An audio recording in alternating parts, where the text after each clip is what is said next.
Good afternoon, good evenings, colleagues.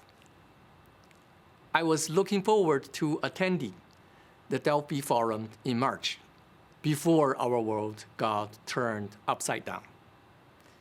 But now I'm very pleased to be invited to participate today in this virtual format to discuss the day after.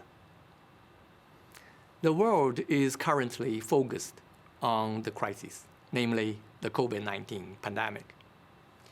Greece's response has been proactive and well organized.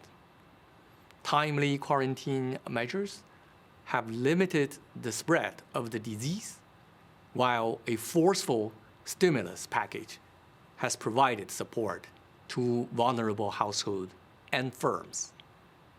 Going forward, given limited fiscal space, every effort should be made to strengthen the targeting of fiscal support.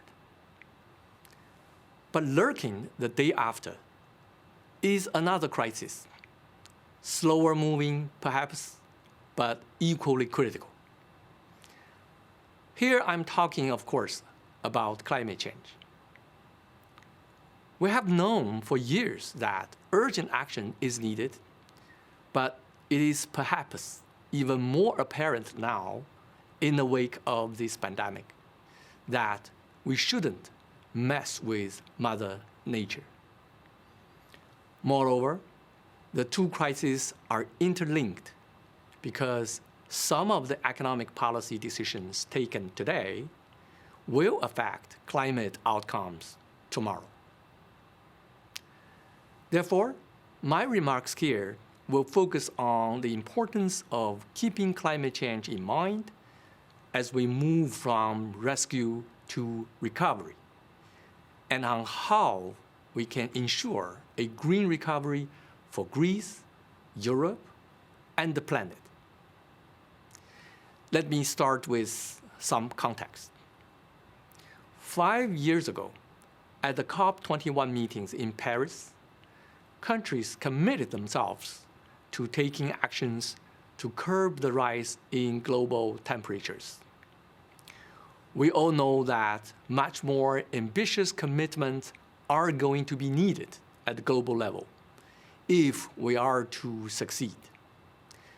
And I'm happy to say that Europe has been at the forefront of the fight against climate change. The EU has set new, more ambitious targets, including to be carbon neutral by 2050, and has outlined new policy initiatives and investment in the context of European Green Deal. In addition, the new Economic Recovery Fund, along with a revised EU budget, now under discussion, aim to support a green recovery after the pandemic.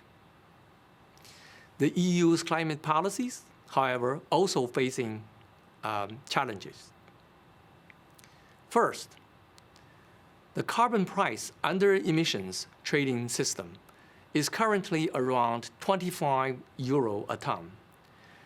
But to achieve carbon neutrality by 2050, more ambitious reductions in emissions are needed, implying a much higher effective carbon price. Second, the impact of more ambitious climate policies on income distributions must be carefully assessed and addressed to ensure fairness. We need the right policies to ensure a just and inclusive transition to a green economy. Third, shifting from fossil fuels to clean energy means massive investment in renewables, smart grids, and electric vehicles. And the region will need to better mobilize private finance. At the same time, however, the transition to a carbon-neutral economy also brings new growth opportunities. Turning to Greece, there's ample solar and wind capacities that can be tapped. Likewise, smarter urban development and social policies can mean new jobs and better housing.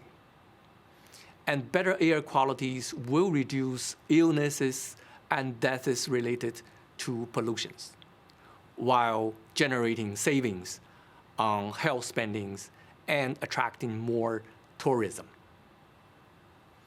Greece is among the few countries that have already achieved their 2030 greenhouse gas emission targets.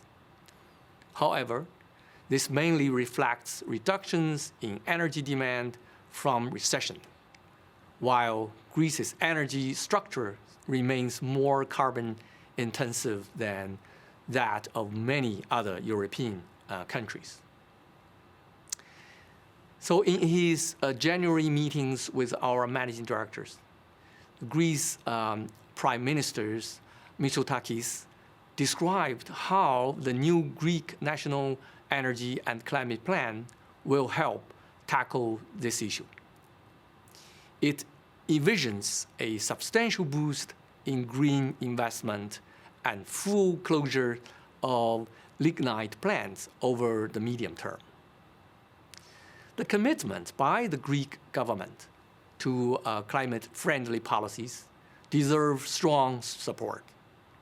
To start, I can think of two sets of questions.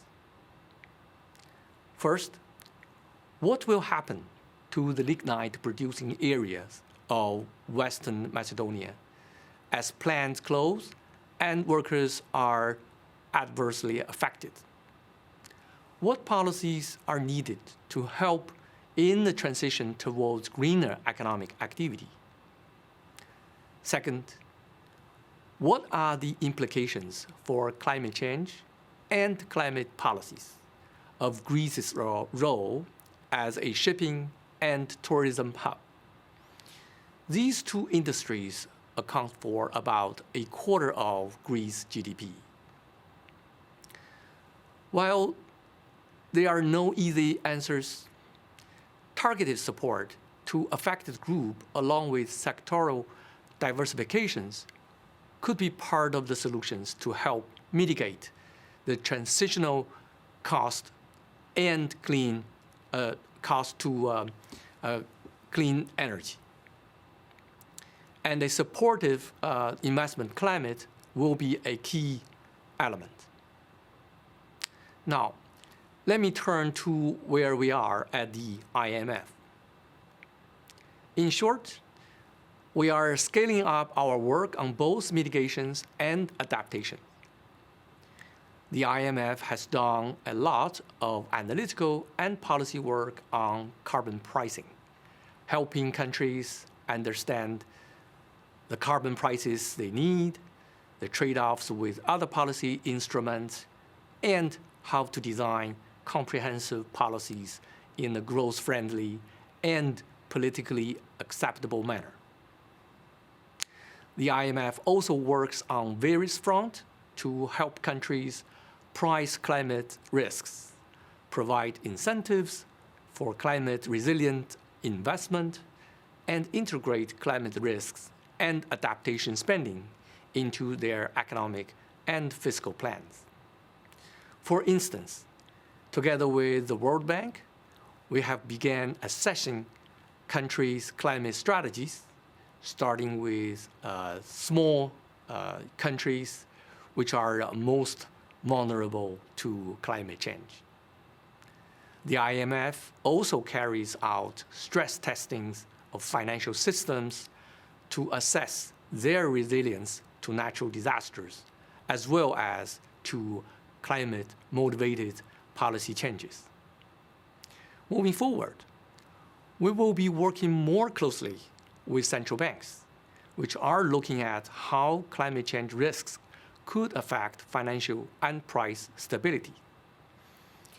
The Central Bank of Greece has been very active in this area as well. And when natural disasters strike, or a pandemic for that matter, our emergency lending facilities are designed to provide speedy assistance. We have assisted many countries in the wake of hurricanes and other disasters. And in terms of COVID-19 pandemic, as of June 4th, we have provided nearly $24 billion in emergency financings to 67 countries, as well as debt relief of $229 million to 27 of our poorest members. Looking ahead, the IMF is gearing up its effort to help its members recover towards a better future. No institutions or individuals can stand on the sidelines in the fight against climate change. We all must act to reduce emissions, offset what cannot be reduced, address the social and economic consequences, and seize the economic opportunities that a new, greener economy can bring. The day after can be a greener and more sustainable one if we keep the momentum on this issue, even as we are being challenged by COVID-19. So colleagues, to conclude, the IMF is ready to work with our member countries to help them find the best path as they address climate change. I thank you.